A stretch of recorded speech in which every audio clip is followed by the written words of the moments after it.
que vive y al que reina por los siglos de los siglos. Yo creo que Él se lo merece más fuerte, amén. Su presencia es lo mejor que nuestra vida puede tener. Su presencia. Gloria a Jesús. Gloria a Jesús. ¿Qué tal si tú me acompañas a abrir tu Biblia conmigo en el libro de Lucas, capítulo 18? Gloria a Jesús. Verso 1. Aleluya. Tiene como título Parábola de la viuda y el juez injusto, honrando al Padre, al Hijo y al Espíritu Santo. También le refirió Jesús una parábola sobre la necesidad de orar siempre y no desmayar, diciendo: había en una ciudad un juez que ni temía a Dios ni respetaba a hombre. Había también en aquella ciudad una viuda, la cual venía a él diciendo: hazme justicia de mi adversario. Y él no quiso por algún tiempo, pero después de esto dijo dentro de sí: aunque ni temo a Dios ni tengo respeto a hombre, sin embargo, porque esta viuda me molesta, le haré justicia, no sea que viniendo de continuo me agote la paciencia. Y dijo el Señor: oí lo que dijo el juez injusto. ¿Acaso Dios no hará justicia a sus escogidos que claman a Él día y noche? ¿Se tardará en responderles? Os digo que pronto les hará justicia. Pero cuando venga el Hijo del Hombre, ¿hallará fe en la tierra? Padre, en esta linda y hermosa mañana, Dios, Señor, nos encontramos aquí, Señor. Padre, hemos venido a adorarte, hemos venido a exaltarte. Señor, hemos venido a darte honra y gloria, Señor. Padre, porque tú, Señor, eres todo para nosotros, Señor. Padre, mira, en el nombre de Jesús te presento este tiempo, Dios, Padre, la cual vamos a compartir tu palabra, Señor. Padre, en el nombre de Jesús yo te pido que tú ates al hombre fuerte, Dios. Padre, al ladrón de tu palabra, Rey. Padre, aquel que roba las palabras de los corazones, Señor. Y tú puedas permitirme, Señor, compartir tu palabra, Señor. Padre, con autoridad, con denuedo, Señor. Padre, y que tu pueblo, Señor, Padre, salga de este lugar, Señor, Padre, con el deseo, con tu voluntad, la cual tú mandaste esta palabra, Señor. Padre, en el nombre poderoso de Jesús, Señor, y que seas tú, Dios, y solo tú, que te lleves toda la gloria y toda la honra por siempre y para siempre. Amén. Gloria a Jesús. Quiero predicar bajo el tema viviendo por fe. Gloria a Jesús. ¿Qué significa vivir por fe, iglesia? Vivir por fe significa tomar decisiones o conducir nuestras vidas basándonos en la confianza en Dios y en sus promesas, en lugar de depender de nuestras circunstancias visibles. ¿Qué es vivir por fe, iglesia? Vivir con fe, vivir por fe es vivir bajo convicción, no bajo emociones. Vivir por fe es una dependencia total. Es una dependencia total, es un descanso absoluto en Él. Iglesia, vivir por fe es vivir la vida bajo la voluntad de Dios, sea lo que pase, sea lo que estemos atravesando. Iglesia, vivir por fe es una obediencia anticipada y a su nombre. Obedecer a Dios antes de entender el plan completo. Mientras que el mundo sigue ver para creer, el reino de los cielos dice creer para ver y a su nombre. Y de esto quiero hablarle un poquito. Porque vivir por fe es como dar el primer paso y seguir la ruta por la cual Dios te marca o te dice que camine. Y confiar que el segundo paso, la luz del segundo paso va a dar luz cuando pongamos el pie por delante. Eso es vivir por fe. Creer en Dios, no por lo que ven nuestros ojos, no por lo que estemos pasando, no porque tengamos los recursos, no porque tengamos la facilidad de las cosas, sino creer en Dios por encima de todo. Y en esta mañana yo quiero transmitirle el modelo del reino, amén. El modelo del reino de que es vivir por fe, porque el apóstol Pablo en 2 de Corintios capítulo 5 verso 7 dice, porque vivimos por fe, no por vista. Amén, y a su nombre. Y en 1 de Juan capítulo 5 verso 4 el apóstol dice, porque lo que hemos nacido de Dios vencimos al mundo, y esta es la victoria que tenemos, vuestra fe, y a su nombre. Pero vivir por fe no es solo vivir por fe cuando todo nos sale bien, cuando todo va excelente. No, vivir por fe aún cuando las cosas a nuestro parecer se ven como duras, se ven como oscuras, se ven como difícil de cumplir. Y a su nombre, gloria a Jesús. Y yo le preguntaba al Señor, amén, en mi intimidad, Dios, si tú me traías este tema, ¿por qué tú me enfocas en este pasaje? Pero vemos que en este pasaje el Señor Jesús enlaza directamente la fe con una experiencia o un ejercicio diario en relación con la oración, y a su nombre. Porque la oración es el oxígeno de la fe. Si tú y yo vivimos por fe, hermano, nosotros tenemos que orar siempre. No podemos vivir por fe si no oramos. No podemos creer a lo que Dios nos ha dicho, a la promesa de Dios que encontramos en la Biblia, si no oramos, si no intimamos con Él. Porque la oración mantiene la fe a flote. La oración mantiene la fe a flote, a pesar de que pase lo que pase, la oración va a mantener la fe a flote. Y el Señor me enfocaba en este pasaje. Y este pasaje, como leímos, habla de una parábola, la cual una parábola es una historia simbólica que revela o enseña las verdades del evangelio, comparándolas con cosas terrenales. Y en lo largo de la Biblia vemos que Jesús usaba este método para compartir enseñanzas, para mostrar el reino, y a su nombre. Y me gusta Jesús porque Él no nos pone a pensar las cosas como difíciles. Él no nos confunde. Él nos da las cosas claras para que nosotros entendamos y sigamos la ruta por la cual Él quiere que andemos. Y en una ocasión los discípulos le preguntaron a Jesús y le dijeron, Señor, ¿por qué le hablas a la gente en parábola? Y Jesús les dice, porque a ellos no es dado a conocer el reino de Dios, porque viendo no ven y oyendo no escuchan, y a su nombre. Pero vemos que en esta parábola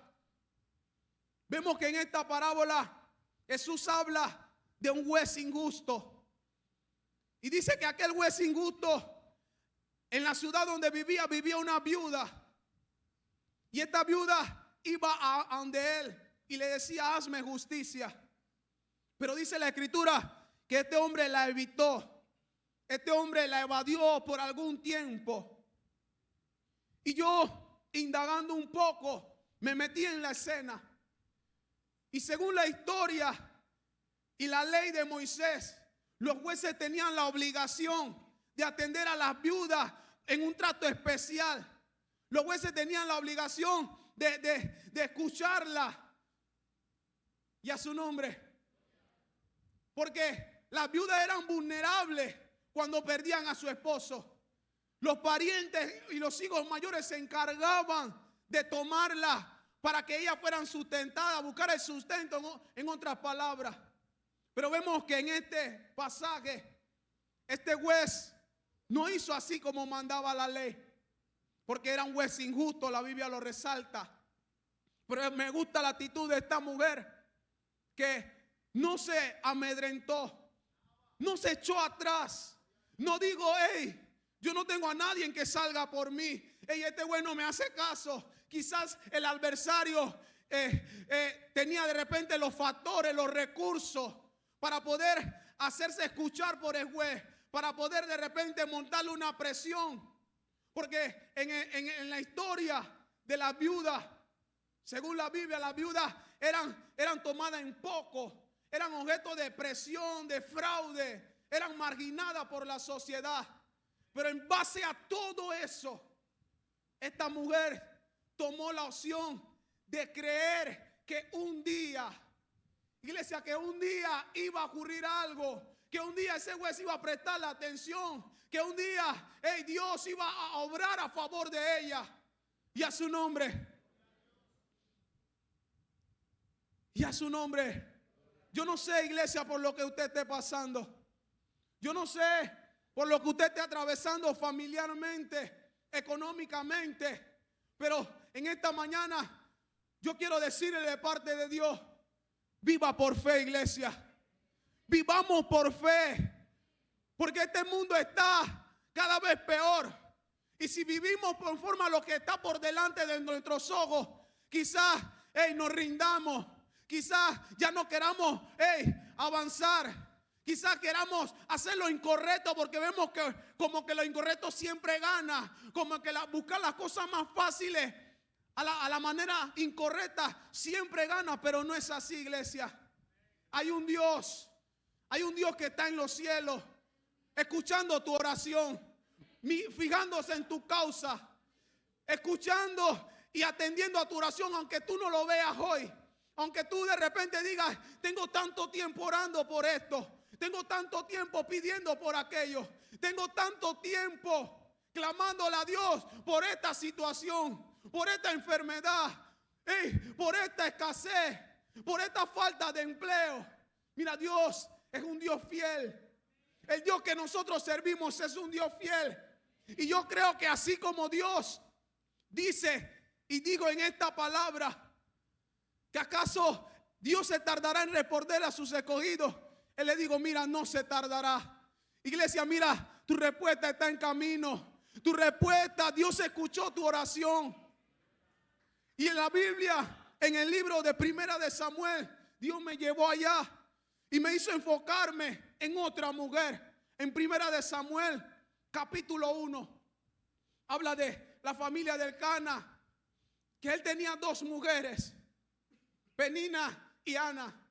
Y dice la escritura que aquel varón hacía todos los años, llevaba sacrificio, ofrenda a Dios en el templo.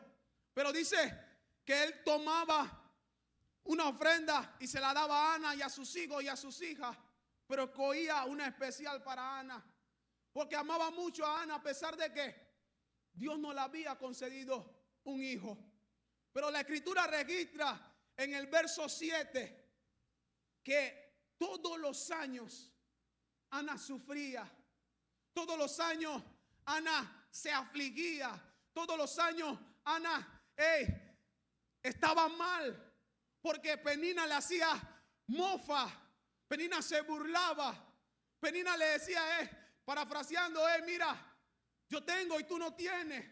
Y yo me imagino a esa mujer afligida en gran manera, porque el deseo de toda mujer es de tener a un hijo, es de tener a un hijo. Y yo me imagino a esta mujer afligida en gran manera. Pero me gusta la actitud de Ana, porque la Biblia registra que cada año él hacía así. Y yo me imagino, no sé cuántos años duró esperando la promesa, esperando a la respuesta de su oración, esperando el clamor de su oración. Pero ella nunca dejó de ir a ofrecer ese sacrificio, esa ofrenda a Dios. Iglesia, no deje de orar. Iglesia, no deje de clamar. Iglesia, no deje de pedir, porque Dios está escuchando tu oración. Dios no está con sus oídos cerrados. Dios no está con sus ojos cerrados. Dios está viendo tu aflicción. Dios está viendo tu escasez. Dios está viendo cada situación por la cual tú atraviesas y tú dices, así como digo, oh, hey, yo sé que del polvo Dios me levantará. Yo sé que mi Redentor vive y a donde yo esté Él me va a levantar. Y Dios está buscando que tú y yo tomemos esa postura y le digamos así como Job lo dijo. Que le digamos así como David lo dijo. Hey, si yo no creyese, que veré mi promesa en la tierra de los vivientes. David lo declaró. Hubiera yo desmayado si no creyese que veré lo que Dios me ha prometido aquí en esta tierra. Yo sé que Dios le ha prometido muchas cosas, iglesia. Dios me ha prometido muchas cosas. Y créanlo, Dios habló a mi vida. Porque pasamos situaciones, pasamos adversidades, pasamos momentos duros. Y yo creo que si Dios está mandando esta palabra es porque tú también lo estás pasando. Pero Dios te dice hoy, vive por fe. Iglesia, vive por fe. Porque la Biblia dice en Romanos capítulo 1, verso 17, por la fe vivirá el justo. Por la fe vivirá el justo. ¿Cuántos justos hay en la casa en esta mañana? Regálele fuerte palma, amén. Al que vive, al que reina por siempre. Gloria a Jesús. Vivir por fe exige perseverancia, iglesia. No rendirnos si la respuesta no llega hoy, sino levantarnos mañana y volver a tocar la puerta, sabiendo que nosotros tenemos a un juez justo y a su nombre, que va a acudir a nuestro clamor, que va a dar una respuesta a nuestra súplica. Pero Él le dijo a los discípulos y le refirió esta parábola y le digo para mostrarles la necesidad de orar siempre, siempre, iglesia, y no desmayar, y no desmayar. Vemos en el libro de Hechos también, el Señor me llevó allá, capítulo 12, donde, verso 6, donde Pedro había sido arrestado. Y la iglesia no se quedó con los brazos cruzados. La iglesia no asumió ese cargo de conciencia de que él no va a salir de ahí. Mira, ya el apóstol, ya todo está perdido. Mira, la iglesia no. La iglesia se paró en fe y oró continuamente por Pedro. Y Dios respondió a la oración. Y quizás ellos oraron en fe y de repente no creyeron que en el instante mismo Dios iba a hacer la obra. Iglesia, porque el Dios que nosotros servimos, dice la Biblia en el libro de Efesios, que hace las cosas mucho más abundantes de lo que pedimos o entendemos según el poder que actúa en nosotros. Ellos no se esperaron la respuesta de Dios instantánea. Por eso cuando Pedro se presentó a la puerta, ellos quedaron impactados y le cerraron la puerta y volvieron a la Biblia. Usted sabe la historia. Pero Dios me enfocaba en la actitud de la iglesia, que no se quedó con los brazos cruzados, sino que hizo clamor, súplica, para que Dios obrara, para que Dios respondiera, para que Dios librara al hermano de donde estaba. Y Dios lo hizo. Dios lo hizo, iglesia. ¿Cuánto más con nuestra situación? ¿Cuánto más con nuestra adversidad? Si nosotros a Él le clamamos día y noche, si nosotros creemos en su palabra, no hemos apegado a ella, ¿cuánto más, iglesia? Dios está escuchando y Dios sabe todo lo que tú estás pasando. Dios sabe que a ti te duele esa enfermedad, que ya tú quieres tirar la toalla, que ya tú no puedes más, que tú le dices, Dios, yo no sé por qué estoy de pie. Yo no sé si a veces tú no me escuchas, si a veces yo siento que estoy haciendo mal. Iglesia, no. Dios te está escuchando. Dios te está escuchando. Y es por eso que cada día tú sigues avanzando. Porque tú misma reconoces o tú mismo reconoces que con tu fuerza tú no puedes más. Pero tú no piensas y dices, ¿por qué todavía tú sigues de pie? Es porque Él te está sustentando. Y Él quiere de que tú comiences a vivir por fe. Él quiere que tú comiences a seguir avanzando, a seguir clamando, a seguir creyendo en su promesa. A pesar de que tú no veas la sanidad completa todavía, sino esporádicamente, paso a paso. Porque Él quiere trabajar en nosotros. Él quiere no solo trabajar en nosotros, en nuestra familia. Que tu mujer que está sufriendo, tu esposo vea que tú sigues de pie, que tú sigues creyendo en aquel que es invisible, en aquel que es poderoso. Y ese esposo que no le sirva a Dios entienda que sin Él no somos nada. Que ese hijo, porque Dios trabaja así, hermano, sepa y entienda que todo lo que necesitamos o tenemos tiene que ser bajo la dirección de Dios, bajo la súplica de Dios. No es porque tú tienes el dinero en el bolsillo, tú se lo das. No.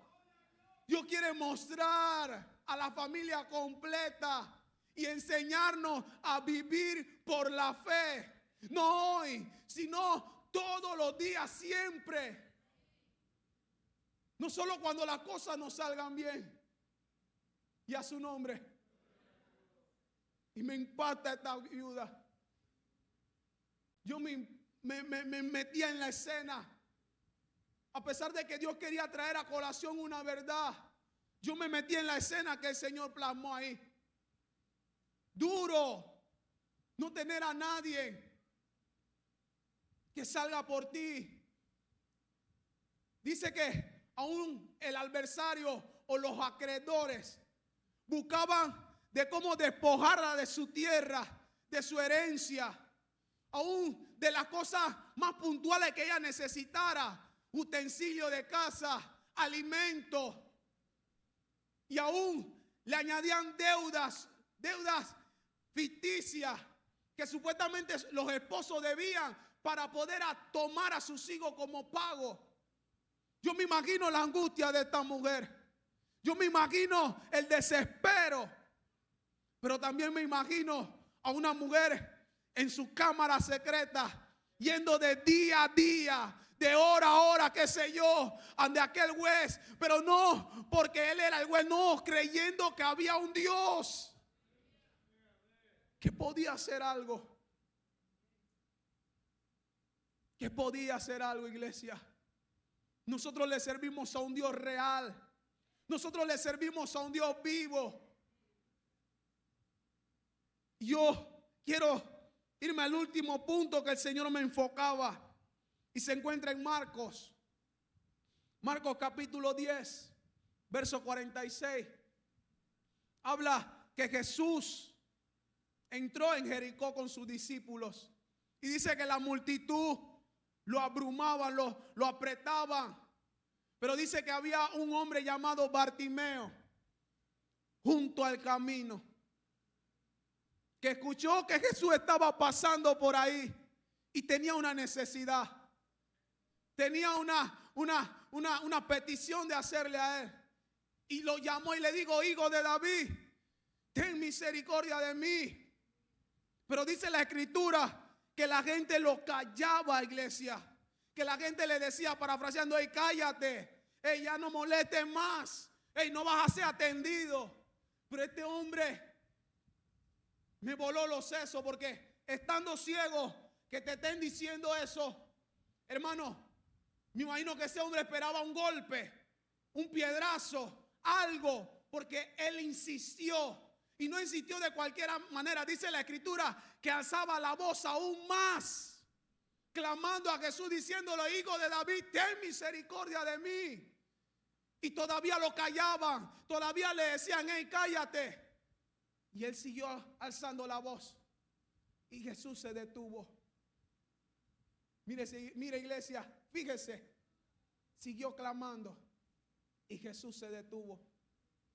Yo no sé si la situación que usted se encuentra hoy han dejado o la ha tomado para que usted deje de clamar.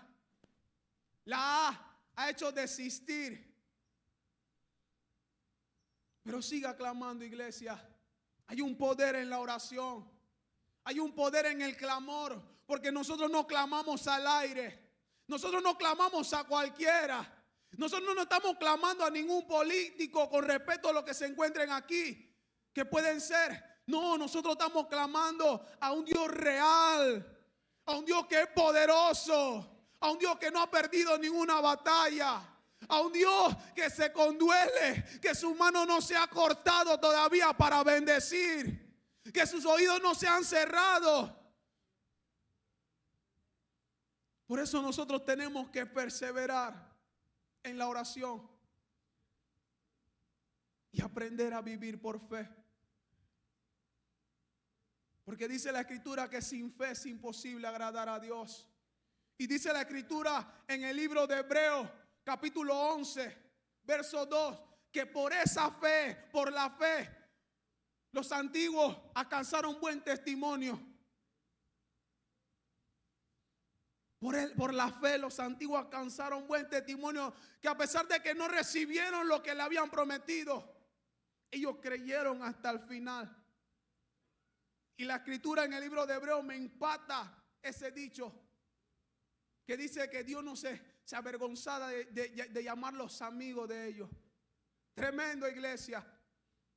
Dios no se avergüenza de ti y de mí cuando tú y yo abrazamos esta palabra. Cuando tú y yo pasamos vergüenza, cuando tú y yo pasamos bochornos, qué sé yo, porque de repente no tienes un factor para suplir algo, porque de repente llevas años en una condición y el al lado tú lo ves que sube de nivel, entre paréntesis, que consigue esto, que consigue lo otro, y nos ven como que estamos perdiendo el tiempo, o nos ven como que, hey, ¿qué tú haces ahí? Dios no se avergüenza cuando tú y yo abrazamos sus promesas. Dios no se avergüenza, iglesia, y nosotros vamos a tener recompensa. Todo aquel que se agarre de esto va a tener recompensa en esta tierra. Y cuando nos vayamos con Él y a su nombre, regálele fuerte palma. Regálele fuerte palma porque Él se la merece. Gloria a Jesús. Gloria a Jesús. Tenemos que vivir por fe, iglesia. Y yo quiero irme a la última frase que el Señor habla en este pasaje, que me llamó mucho la atención. Y dice el 8, versículo 8, 18 de Lucas: os digo que pronto le hará justicia. Y esta es la palabra que me llamó mucho la atención. Pero cuando venga el Hijo del Hombre, ¿hallará fe en la tierra? Cuando venga el Hijo del Hombre, ¿hallará fe en la tierra? Dios no habla de hallar fe viendo el templo lleno. Dios no habla de hallar fe viendo personas que dicen yo creo. Dios habla de hallar fe cuando Él encuentra personas que siguen orando y confiando a pesar del silencio, a pesar del tiempo, a pesar de la crisis que podamos estar atravesando. Cuando Dios habla que si hallará fe en la tierra, no habla de ver un templo lleno de personas, de creyentes, valga la redundancia, de ver gente que dicen yo creo en Dios, yo confío en Dios, sino Él habla de personas que se van a pegar a esto mientras pase el tiempo y de repente todavía haya silencio, todavía no haya respuesta, todavía no haya una solución a lo que le estamos pidiendo. Dios quiere encontrar a esas personas, hermano, cuando Él venga. Pero Dios lanza esta palabra porque Él sabe, Jesús sabe que en este mundo íbamos a tener aflicciones. Porque Jesús sabe que en este mundo las aflicciones nos podían hacer rendirnos, nos podían hacer doblar la toalla, decir: ya no sigo más, ya no voy más, ya no creo más. Por eso Él suelta esta palabra, porque Él busca esa gente que tengan la fe de que aun cuando Él sigue callando bajo tu respuesta, nosotros sigamos creyendo. Porque nuestra fe no se basa cuando Dios nos responde la respuesta. No, nuestra fe se basa a creer incondicionalmente en Él. Tengamos o no tengamos la respuesta. Tengamos o no tengamos lo que estamos pidiendo. Pero cuando Él venga, ¿cuánto vamos a mantener la fe? ¿Cuánto vamos a seguir creyendo de que aunque el mundo se venga abajo, nosotros estaremos confiados? Nosotros estaremos confiados porque nuestro Redentor vive y aún del polvo Él nos va a levantar. Y a su nombre, regálele fuerte palma, porque Él es digno de alabanza. Él es digno de exaltación.